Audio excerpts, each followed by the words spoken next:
Hello mga mare, welcome to my mini vlog. Ito pala yung kaganapan pagkatapos ng Pasko. Dahil nung 25 ng December ay pumunta kami dun sa Rosario sa kapatid ng asawa ko. At 26 na kami ng umaga nakauwi dito sa amin. Kaya yung aming sinakyan tricycle at motor ay talaga namang sumugod sa putikan doon kasi hindi nga natigil yung ulan ng Pasko.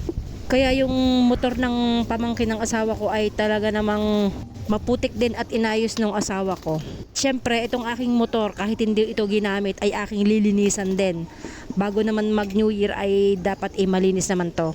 So, nung 25 nga pala mga mare, nagdadalawang isip talaga akong pumunta doon at hindi natigil nga yung ulan. Medyo nagtatalo na nga kami ng asawa ko kung pupunta ba o hindi. Nagtampo na nga at nandito yung kanyang dalawang pamangkin. Sabi ko naman, hindi ka kayo makakaalis nang hindi ako kasama.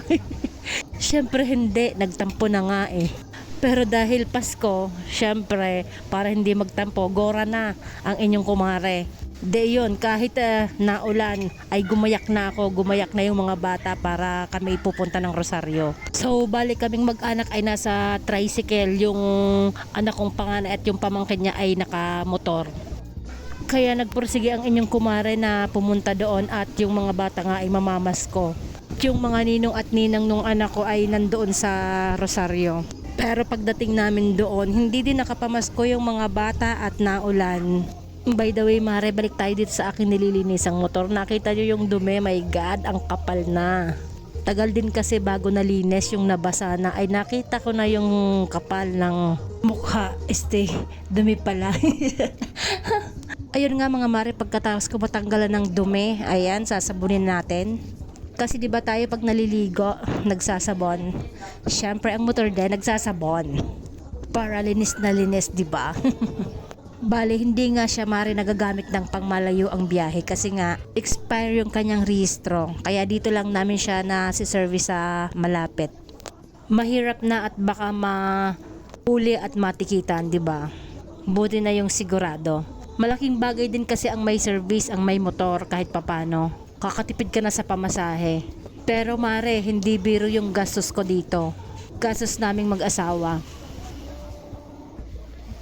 Ayan mga mare, pati yung gulong sabon na sabon yan. Parang itatago na? Ganun talaga ako maglinis ng motor. Talagang hanggang sa pinakaila-ilalim ay abot yan. At pagkatapos sabunin, ayan, aanlawa na. Maganda naman kasing tingnan at masarap i-drive pagka malinis yung inyong gamit. Kasi nga bihira itong malinisan, kaya yan nag-volunteer na akong maglinis na re. Partida, may pakintab pa yan. Mahirap na, baka mapulaan ng isa. Yun kasi maalaga sa gamit talaga.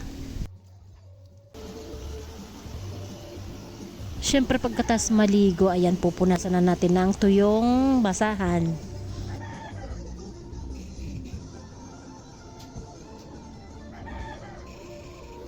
Ayan na mga mare, tingnan nyo, ang ganda na at ang linis. Hanggang sa pinakailalim, malinis talaga siya. Ayan. Yung kaninang maputik, ayan, ang linis na. And I'm done. At pagkatas ko maglinis ng motor, ayan, pag akyat ko dito, yung anak ko, naglilinis din, nagpupunas din ng tricycle. Kagaling naman. At yung asawa ko pala, ayan, hindi pa tapos. Pero ako'y tapos ng maglinis. Hanggang dito na muna for today.